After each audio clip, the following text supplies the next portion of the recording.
सबसे बड़ा क्वेश्चन, काली जी की साधना कैसे की जाए, माँ को सिद्ध कैसे किया जाए। देखिए, सिद्धि का शाब्दिक अर्थ होता है साधना, सिद्ध करना, प्रूफ करना। मतलब जो शक्ति जो है, आप उसको अपने पास से सिद्ध कर लेते हो, प्रूफ कर लेते हो कि मेरे पास शक्ति है।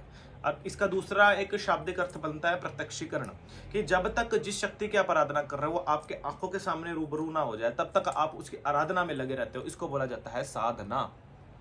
लेकिन आज के समय में साधकों का तो रवैया कुछ और हो चुका है। वो बस बोलते हैं कि एक मंत्र मिला जी, जाओ दरबार लगाओ, गद्दी लगाओ, लोगों के काम करो। किसने जो है देवी माँ को देखा है? इनमें से किसी ने भी नहीं। और जिन्होंने देखा वो दिन रात लगे रहते हैं, 4-4 5-5 साल एक महाविद्या को सिद्ध करने में लग जाते हैं। तो यहाँ पे शक्तोपासना और शक्ति साधना का पूरे बाजार में इन्होंने मजाक बना के रख दिया है लोगों के बीच में। तो शक्ति साधना जो होती है, काली साधना कैसे की जाती है, क्या इसके लिए पर्टिकुलर इंपॉर्टेंस होती है, क्या जरूरी होता है? देखिए, सबसे पहले तो काली साधना करने वाला जो साधक होता है उसको एक पर्टिकुलर वे से गुजरना पड़ता है। सबसे पहले तो जो लोग बोलते हैं कि हम शमशान काली की साधना करते हैं, दक्षिण काली की करते हैं, जिन्होंने जीवन में गुरु साधना नहीं की वो शमशान काली या दक्षिण काली की साधना कैसे कर सकते हैं? बताइए। नहीं कर सकते, क्योंकि साधना अपने आप में साध्यता देती है, साधक को योग्य बनाते हैं कि मैं इस चीज को साध सकता हूँ, काबू कर सकता हूँ, है ना। जब तक शक्ति को प्रत्यक्ष करने के लिए 5 चीजों का जीवन में होना बहुत जरूरी होता है। वो होता है, पहला तो इसका नियम होता है कि अपने जो है पितरों को मनाना, क्योंकि क्या पता आपके पितरों ने पहले माँ काली को सिद्ध कर रखा हो। यदि आप उन्हीं को सिद्ध कर ले तो काली माँ की सिद्धि आपको वैसे ही आपको ऑटोमेटिकली मिल जाती है, तो आपको अलग से सिद्धि करने की जरूरत नहीं होती। दूसरा होता है कुल देवी को मनाना, कि जब तक आपकी कुल देवी आपसे मानी हुई नहीं होगी तब तक आपके घर में कितना भी आप साधना आराधना कर लो, आपका ना तो वो साधना आराधना आपकी जो है देवी देवता तक जाएगी, और ना ही घर के अंदर बाल बरकत होगी आपके, ना ही घर के अंदर किसी भी प्रकार की आपकी साधना संपूर्ण होगी। ये दूसरा वे होता है, क्योंकि आसान भाषा में आपको समझाते हैं कि अगर मान लीजिए कि आपके घर में माता पिता बैठे, आप माता पिता को पूछे भी ना और बाहर से ला करके किसी भी बुढ़ा बुढ़िया को घर में बिठा दें और उनकी आराधना अच्छे से करें, वो बोल देंगे कि साला जब मेरा नहीं करता तो इनका क्या करेगा। तो इसलिए वो ना तो उनको होने देती है, ना खुद जो है स्वीकार करती हैं उसको। तो इसलिए कुलदेवी की होनी बहुत जरूरी है। तीसरा होता है नगर क्षेत्र देवता की आराधना। जिस नगर में आप रहते हो उसमें कुछ लोग इसको भूमिया भी बोलते हैं, कुछ नगर नगर खेड़ा भी बोलते हैं, दादा खेड़ा भी बोलते हैं, कुछ लोग इसको क्षेत्र भैरव भी बोलते हैं। जब तक साधक इनमें से किसी पर्टिकुलर क्षेत्र में रहने वाली अतिरिक्त आत्मा को प्रसन्न नहीं कर लेता। फॉर एग्जाम्पल, पुराने समय में जो हमारे सनातन के अंदर साधु संत हुआ करते, वो एक पर्टिकुलर गांव में रहा करते, एक क्षेत्र में रहा करते।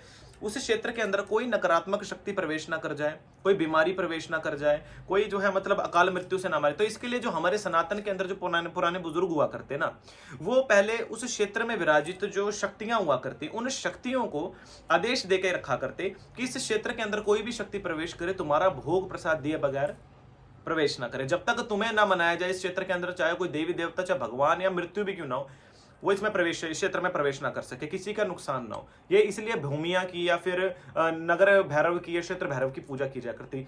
तो पहले साधक को करने से पहले क्षेत्र भैरव की पूजा करनी पड़ती है, क्योंकि उस क्षेत्र का पर्टिकुलर राजा होता है वो।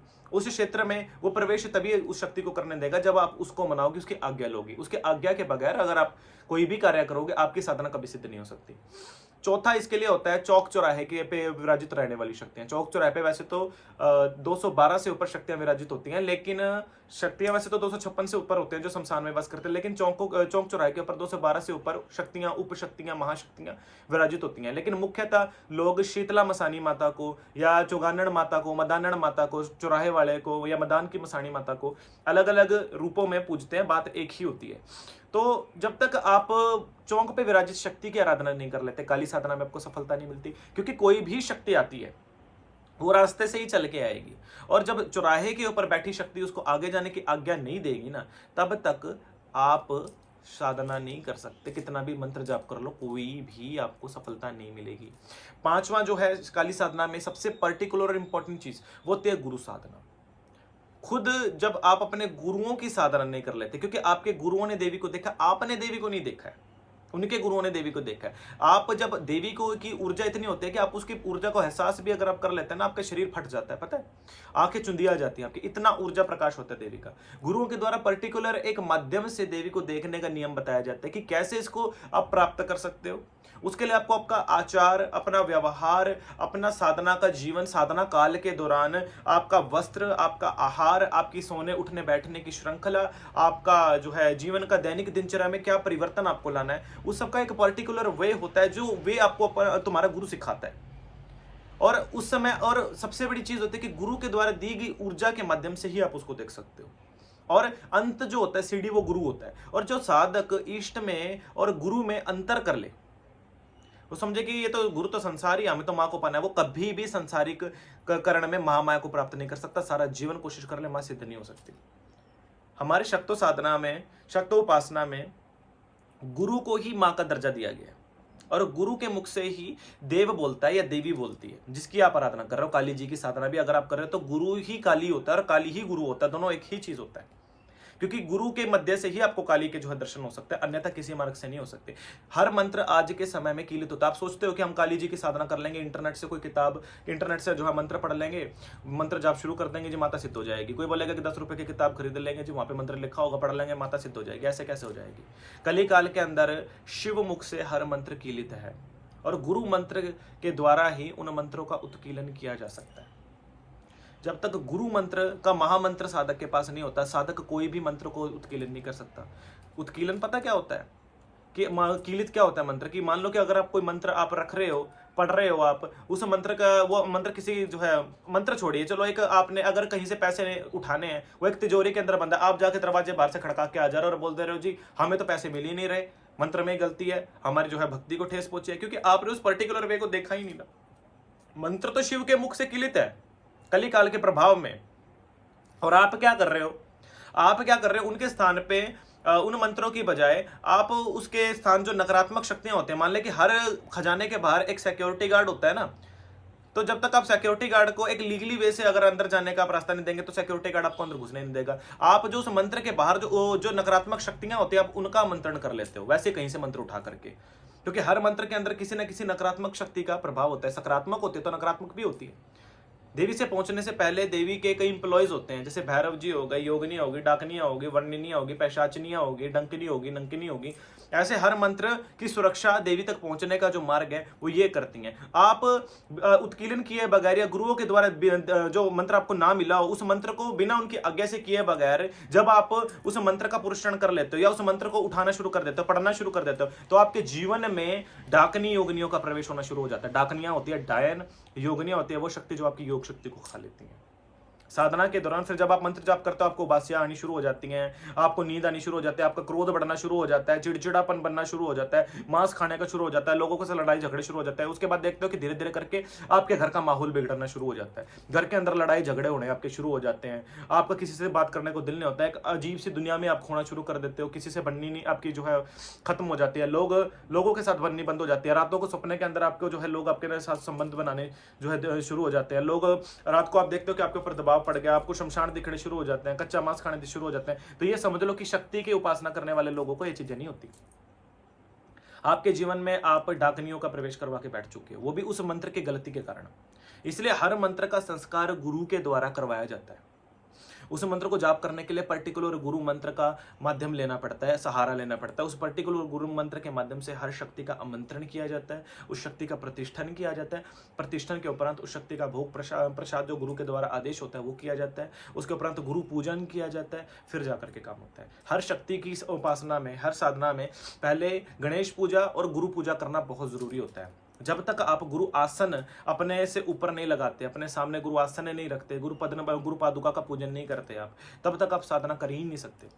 गुरु पूजा बहुत जरूरी होती है साधना में, इसके बगैर तो कोई साधना ही संभव नहीं है। गुरु पूजा साक्षात में जो है कल्पतरु के समान है। इस कली काल में लोगों को जो है जो बोलते हैं ना कि वैकुंठ और मोक्ष प्रदान करने वाली एक अमृत बूटी के समान है गुरु साधना जो होती है। तो गुरु के बताए गए मार्ग से और गुरु की बताए गए मार्गदर्शन से, गुरु के बताए गए तरीके से आप जब आप पुरुष चरण अच्छे से आप कर लेते हो, तब जाकर के आपको शक्ति की प्राप्ति होती है। वो धीरे धीरे करके प्राप्त होती है। ऐसा नहीं कि सामने वाला, कई बच्चों में ये होड़ जाते हैं कि गुरु जी का पुराना शिष्य है, इतने समय से कर रहा है, उसको सिद्ध हो गया, मुझे क्यों नहीं हुआ। इसे होड़ में कभी मत पहुंचिए।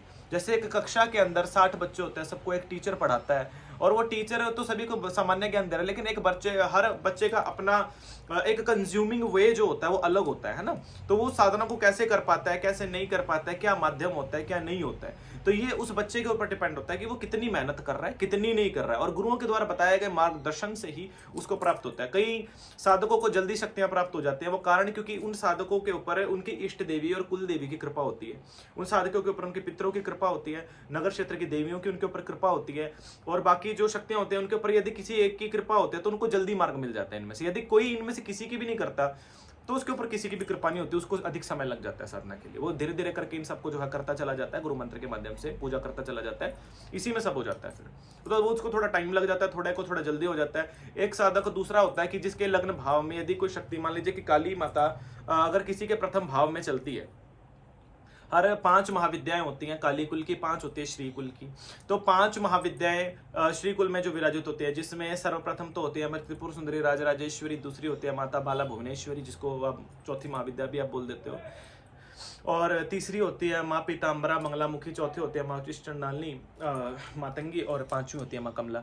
मान लीजिए कि अगर किसी के जीवन में अगर सूर्य प्रमाण शक्ति अगर ज्यादा चढ़ी हुई हो, सूर्य से संबंधित या चंद्र से संबंधित शक्ति हो, सूर्य से प्रमाण शक्तियां जो होती हैं वो जो सूर्य से संबंध रखती हैं वो होते हैं काली जी, बंगलामुखी जी, छिन्नमस्तिका जी। तो ये ऐसी शक्तियां होती हैं। अगर किसी का प्रथम भाव में सूर्य अधिक चल रहा हो, सूर्य प्रबल हो यदि किसी का, और गुरु के साथ अगर सूर्य का प्रभाव उसका अधिक हो, तो उनको ये मैत्रिक भाव में चलने वाली जो शक्तियां होती हैं उनकी साधनाएं या सफलताएं जल्दी मिल जाती हैं।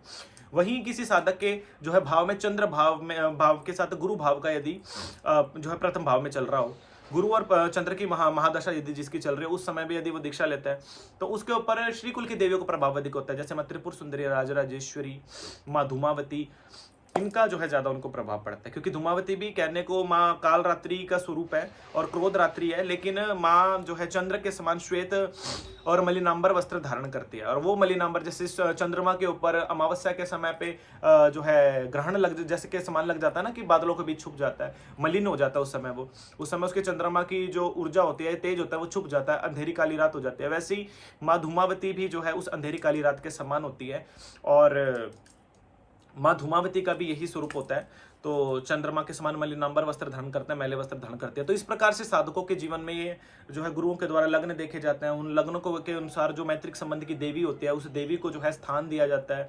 साधक के अंदर मणिपीठ पूजा करके उस देवी को स्थान दे दिया जाता है पर्टिकुलर वे से, जिस देवी की आप आराधना कर रहे हो। फिर गुरु के द्वारा उन शक्तियों को आपके चक्रों के ऊपर प्रभाव डाल के चक्र साधना करवाई जाती है। गुरु के द्वारा आपके द्वारा जो है उन शक्तियों की भी पूजा साधना करवाई जाती है। गुरु मंत्र का नियम बता करके आपको गुरु साधना करवाई जाती है। तब जाकर के एक पर्टिकुलर वे पे जाकर के माँ काली जी आपको सिद्ध हो जाती है। अगर आप ये पर्टिकुलर वे से कर लेते हो ना, काली माई के मंत्र की भी जरूरत नहीं पड़ती, बहुत इसके सिवा भी बहुत कुछ मिल जाता है। जिस शक्ति को आप सिद्ध करने के प्रयत्न पे लगते हो वो तो सिद्ध होगी, लेकिन इसके सिवा जिसको आप सिद्ध नहीं भी करना चाहते वो भी सिद्ध हो जाती है। क्यों? क्योंकि पितरों ने यदि किसी शक्ति की कर रखी होगी तो उनके द्वारा सिद्धि की शक्तियां भी अपने आप तुमको रुंगे स्वरूप मिल जाती हैं। कुल देवी के नीचे जितनी आराध्य शक्तियां होती हैं कुल देवी के स्वरूप में, वो शक्तियां आपको मिल जाती हैं। गुरु जी ने जितनी शक्तियां कर रखी होती है तो गुरु की कृपा से गुरु की शक्तियां आपके पास संपर्क बना लेती हैं। नगर के अंदर जितनी चल स्वरूप में शक्तियां होती हैं वो आपके साथ संपर्क बना लेती हैं। चौराहे के ऊपर जितनी शक्तियां होती है वो आपके साथ चल स्वरूप में जो है संपर्क बना लेती हैं। तो इतनी सारी शक्तियां सिर्फ एक साधना से मिल जाती है। तो आपको क्या करना पड़ता है इसके लिए? कितना कुछ होता है। आपको सिर्फ एक साधना के पीछे नहीं भागना है, आपको उस पर्टिकुलर वे के पीछे भागना जो साधना को करने का माध्यम है। उसके लिए पहले काली जी की दीक्षा लेना बहुत जरूरी होता है। गुरु जी से गुरु दीक्षा का दान और शक्ति दीक्षा का दान जरूर लेना चाहिए।